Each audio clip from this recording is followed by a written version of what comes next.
રસ્તા ખુલ્લા રાખો પછી અમે આવીએ છીએ પછી અમે તૂટી પડ્યા ને તો કોઈને અડગ નહીં તમારી પકડવાની હા દરવાજા ખુલ્લા રાખીને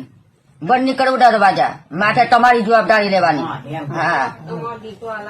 અમારા દીકરા મને આપવાના છે કોઈ જીવ હા જીવ આપવાના છે મને જીવ આપી દો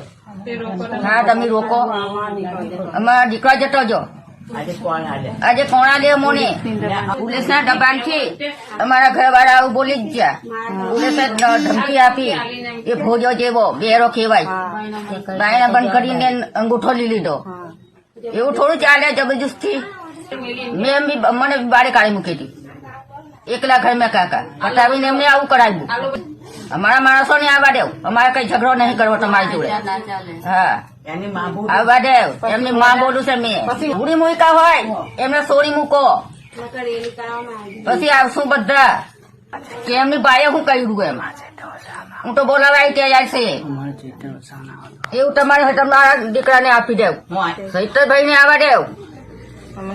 રસ્તામાં તમે ઘેરી ના રાખો અમને સાટ આપ્યો ને મારા છોકરો એને આવવા દેવ ખુલ્લા રાખો દરવાજા એ કઈ ઝઘડા કરવા નથી આવતા સીધા શા માટે એ કહ્યા તમે આવવા દેવ ખુલ્લા દરવાજા રાખો કઈ વજે અમે આવવા દેવ જે કાર્ય કરવાના હોય